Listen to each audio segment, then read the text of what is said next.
کہ مال اور دولت کا نام دنیا نہیں ہے. ہمیں کیا لگتا ہے مال اور دولت کا نام دنیا ہے، بلکہ ہر وہ چیز، اچھے سے اس بات کو سمجھیں کہ ہر وہ چیز جو اللہ رب العزت سے غافل کر دے اس کا نام دنیا ہے. سمجھ گئے؟ ہر وہ چیز جو بندے کو اللہ سے غافل کر دے اس کا نام دنیا ہے. مال، پیسہ، بچوں کا نام دنیا نہیں ہے. دنیا تو اللہ سے غافل ہونے کا نام ہے. انسان جو ہے وہ دنیا میں اس طرح زندگی گزارے کہ غفلت جو ہے نا وہ دل سے نکل جائے اور انسان اللہ کا طلبگار بنا رہے. سمجھ رہے؟ دیکھو دنیا ہے نا بہت عجیب ہے. یہ دنیا بڑی عجیب ہے. اس کا حلال ہو تو اللہ کو حساب دینا ہوگا، اگر حرام کما رہا ہے، حرام کھا رہا ہے تو انسان کے لیے وبال ہے. سمجھ رہے؟ تو دنیا طلب کون کرتا ہے جانتے ہیں؟ ایک حدیث میں آتا ہے، اللہ کے نبی صلی اللہ علیہ وسلم فرماتے ہیں الدنیا دار من لا دار له ومال من لا مال له ولها یجمع من لا عقل له. یعنی دنیا اس کا گھر ہے جس کا کوئی گھر نہیں، دنیا اس کا مال ہے جس کا کوئی مال نہیں. دنیا کو وہ جمع کرتا ہے، اللہ کے نبی صلی اللہ علیہ وسلم فرماتے ہیں، جس کے پاس عقل نہیں ہوتی. اصل چیز تو آخرت ہے نا، اصل چیز آخرت ہے. کیا کہا؟ دنیا اس کا گھر ہے جس کا کوئی گھر نہیں، اس کا مال ہے جس کا کوئی مال نہیں. دنیا کو وہ جمع کرتا ہے جس کے پاس عقل نہیں ہوتی. تو پتہ چلا کہ اصل چیز تو آخرت ہے. اسی لیے فرمایا نا الدنیا جیفت و طالبها کلاب، کہ دنیا ایک مردار ہے. اللہ کے نبی کہہ رہے ہیں، سمجھ رہے؟ اس کے چاہنے والے کتے ہیں. تو پتہ کیا چلا؟ ہاں بار بار ہم اس چیز کا ذکر کریں، بار بار دنیا کی مذمتوں کو سوچیں سمجھیں اور اللہ کی طرف متوجہ ہوں. ایک شخص جو ہے وہ حضرت محمد بن واسع رحمۃ اللہ علیہ کے پاس ایک شخص ان کا مرید آیا کہ جب میرے دل میں وہ کہنے لگا کہ دل میں میرے سختی آتی تھی نا تو میں محمد بن واسع رحمۃ اللہ علیہ کا چہرہ دیکھ لیا کرتا تھا، تو میرے دل کے اندر جو سختی تھی، میرے دل کے اندر جو گرا تھی، سمجھ رہے، وہ کھل جاتی تھی. تو پتہ کیا چلا؟ دل میں جو زنگ لگ جاتا ہے نا اس کا علاج ایسی محافل میں، اللہ والوں کی مجالس میں، دین کی مجالس میں وقت گزارنے سے ہوتا ہے. سمجھ رہے؟ تو جو دل کے اندر دنیا جمع ہونے لگتی ہے، جو دل کے اندر سختیاں ہوتی ہے، وہ اللہ ختم کرتے ہیں اس کی برکت سے. سمجھ رہے؟ دیکھو مال انسان کے ایمان کے لیے ڈھال ہے. سمجھ رہے؟ مال انسان کے ایمان کے لیے ڈھال ہے. جیسے نہیں فرمایا کہ اللہ کے نبی صلی اللہ علیہ وسلم فرماتے ہیں کہ قریب ہے تنگ دستی کفر تک پہنچا دے. جب انسان تنگ دست ہو جاتا ہے، مال نہیں ہوتا، غریبی آنے لگتی ہے، فقیری آنے لگتی ہے، محتاجی آنے لگتی ہے، ہوتا ہے انسان کے اوپر حالات آتے ہیں، کبھی اچھے بھی کبھی برے بھی، تو انسان کفر تک پہنچ جاتا ہے. مگر مال کی محبت دل میں نہیں ہونی چاہیے. سمجھ ہے؟ جیسے ایک کشتی اگر پانی میں ہو تو چل سکتی ہے نا، اگر پانی نہ ہو تو کشتی ریت پر تو نہیں چلے گی نا. سمجھ رہے؟ جس طرح دیکھو اگر پانی کشتی کے اندر آ جائے تو کشتی پانی پہ چلے گی، زمین پر ریت پر نہیں چلے گی. لیکن اگر کشتی کے اندر پانی بھر جائے تو وہ کشتی ڈوبنے کا سبب بن جاتی ہے نا، وہ ڈوب جاتی ہے، ڈوبنے لگتی ہے دھیرے دھیرے جیسے جیسے پانی بھرنے لگتا ہے. اسی طرح ہماری زندگی گزارنے کے لیے مال ہو تو صحیح کہ ہمیں کسی کی محتاجی نہ ہو، کسی کے سامنے ہاتھ پھیلانا نہ پڑے. سمجھ رہے ہیں؟ ہم اللہ سے اتنا مال ضرور طلب کریں کہ اللہ آپ اپنے علاوہ کسی کا محتاج نہ بنائیں، یا اللہ مجھے حلال طیب روزی عطا فرمائیے کہ مجھے کسی کے سامنے ہاتھ پھیلانا نہ پڑے. سمجھ رہے ہیں؟ میں اپنے گھر والوں کی ضرورتوں کو پورا کر سکوں. تو زندگی گزارنے کے لیے مال تو چاہیے، ہاتھ میں ہو یا جیب میں ہو. اگر ہاتھ میں اور جیب سے بڑھ کر یہ مال ہمارے دل میں پہنچ جائے گا نا ساتھیوں بچیوں، تو یہ سمجھ جائیں کہ ایمان والی کشتی کے ڈوبنے کا سبب بن جاتا ہے یہ مال. آ رہی ہے بات سمجھ میں؟ بہت گہری بات ہے، یہ سمجھنے کی کوشش کریں کہ جس طرح پانی پر کشتی چلتی ہے، لیکن اگر پانی کشتی کے اندر آئے تو ڈوب جاتی ہے، اسی طرح مال ہاتھ میں ہو یا جیب میں انسان چلتا رہتا ہے، لیکن اگر یہ مال ہاتھ اور جیب سے دل میں اترنے لگے تو پھر ایمان کی کشتی ڈوبنے کا سبب بن جاتی ہے۔ یہ سمجھ رہے ہیں؟ آپ سوچیں، اللہ والے ایسے ایسے گزرے ہیں دنیا میں کہ ان کے پاس مال آتا تھا نا تو انہیں خوشی نہیں ہوتی تھی، جاتا تھا تو اس کا غم بھی نہیں ہوتا تھا۔ سمجھ رہے ہیں؟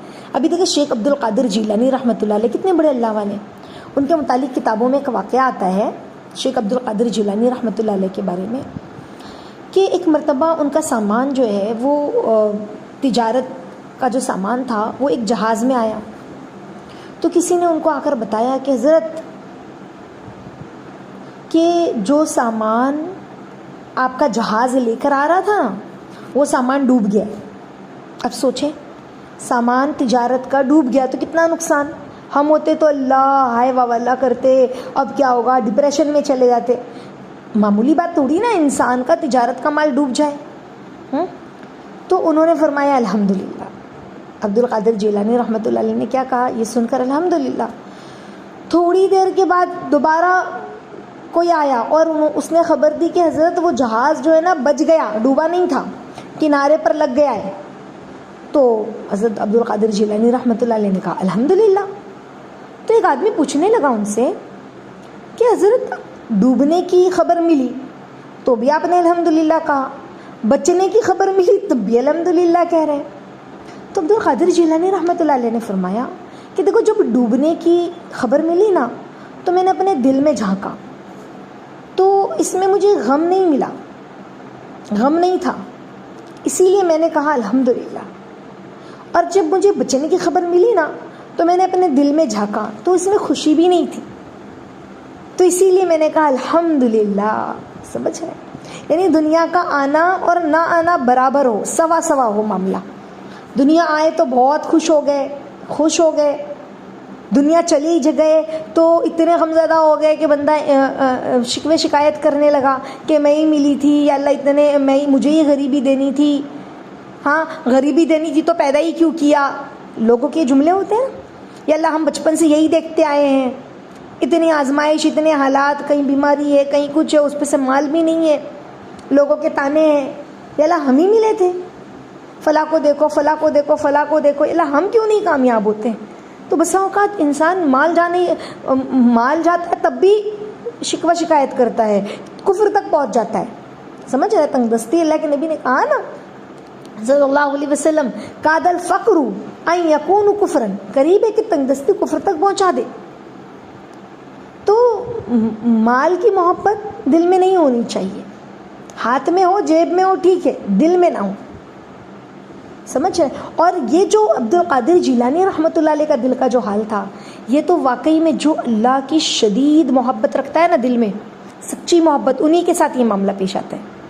اسی لیے ہمارا مقصد ہے نا، اگرچہ ہمارا مقصد جو ہے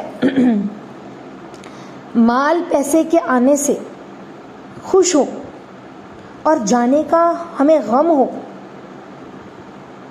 تو سمجھ جائے کہ اللہ کی محبت پر یہ غالب ہے۔ سمجھ رہے؟ دیکھو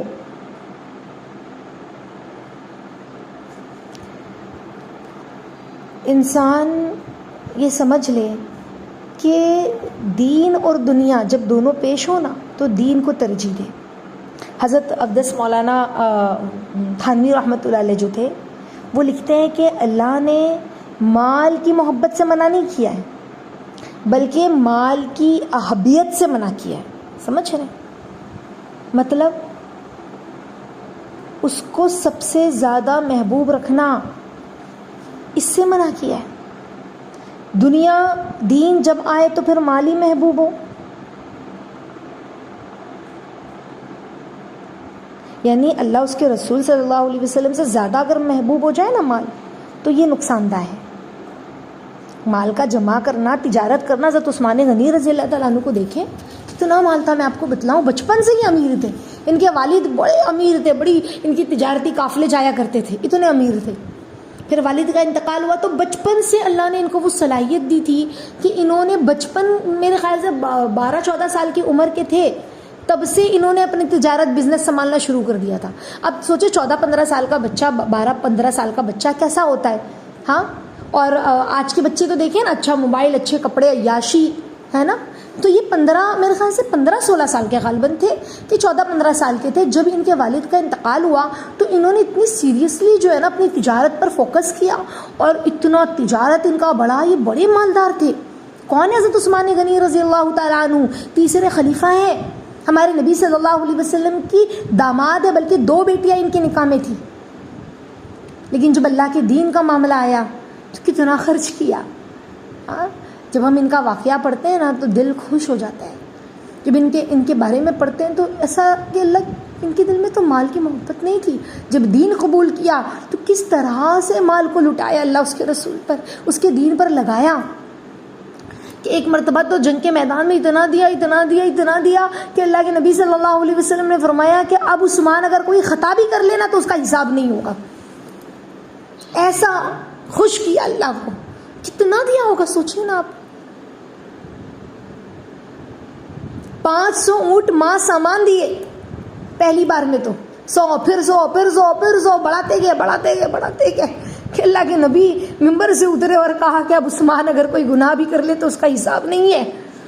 کیا تھا دل میں, محبت نہیں تھی. ایسا لگتا ہے اللہ کتنے خوبصورت صحابہ تھے, کتنا پیارا دل تھا ان کا. آج تو ہم دنیا کے پیچھے دوڑ رہے ہیں, دنیا کمانے میں, جمانے میں.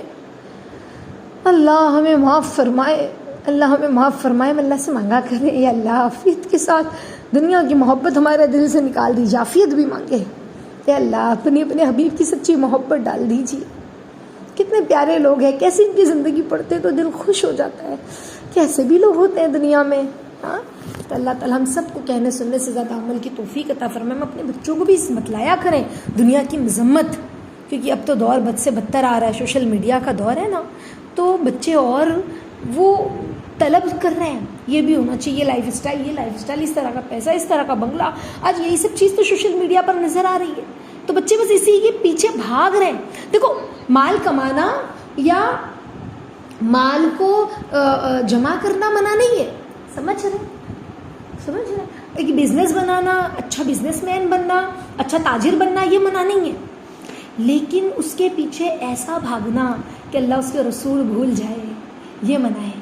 تو ہم اپنے بچوں کو دنیا کی مذمت کے بارے میں روزانہ حدیثیں بتلایا کریں, انہیں سکھایا کریں. جو سیکھتے ہیں, میں آپ لوگوں کو بار بار کہتی ہوں, صرف آپ کو یہاں پہ سننا نہیں ہے کہ ہم نے موبائل آن کیا اور بیان سن رہے ہیں, نہیں, بلکہ ہمیں سننے کے بعد اس کو دہرانا ہے, اللہ سے مدد مانگنی ہے, دعا کرنی ہے فوراً ہاتھ اٹھا کے کہ اللہ آج میں نے یہ باتیں سنی ہیں, اللہ عافیت کے ساتھ عمل کی توفیق عطا فرمائے. دیکھیے اللہ جیسی طلب ہوتی ہے ویسا عطا فرماتے ہیں, سمجھ رہے ہیں. اللہ تعالیٰ ہمیں کہنے سننے سے زیادہ عمل کی توفیق عطا فرمائے, آمین یا رب العالمین.